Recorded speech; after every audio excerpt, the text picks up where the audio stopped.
What does the budget mean for ordinary households? Well, during the course of today, no sooner had the Chancellor finished speaking than we started to run some numbers. And we've been looking at three households in particular. We've been looking at Linda, a retired nurse. We've been looking at Mike, a comfortably off IT consultant. And we've been looking at Leanne, a fitness instructor, and also a mother of a child. So we've tried to understand for each of these households what today's announcements mean. Let's start with Linda. Linda is on pension and disability support, although her husband still works. As a result, she's seen, as well as that benefit from the freeze in the energy price guarantee, that's the £3,000 that's staying at £2,500, so that's good news. She's also seen an inflationary increase in her personal independence payments, that's the disability allowance, and the benefit of the fuel duty freeze that was announced today.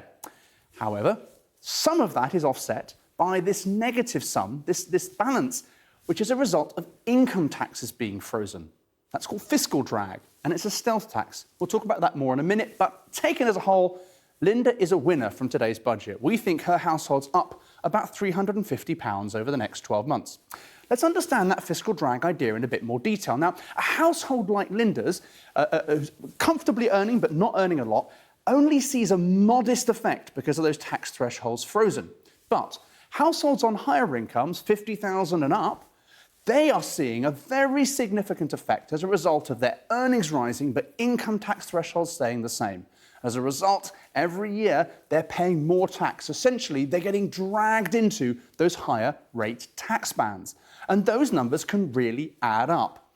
Let's take Mike as an example of this. So Mike's household, as a result of this budget, also benefits a larger house from that energy price cap.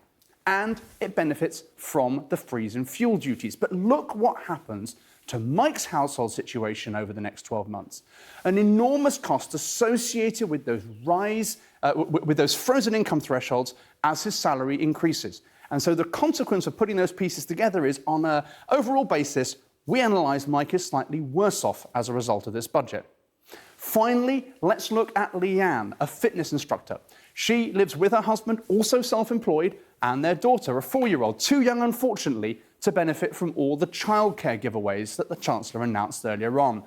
Energy price guarantee, good news. Child benefit increase, very good news for this household. Fuel duty freeze, excellent, given how much this household needs to drive. But also losers as a result of that fiscal drag effect, that stealth tax creeping in. So overall, a household which is a little better off as a result of the budget. So there we have it. Leanne, Mike, Linda, three very different households, three very different pictures. Some winners and some losers from today's announcement.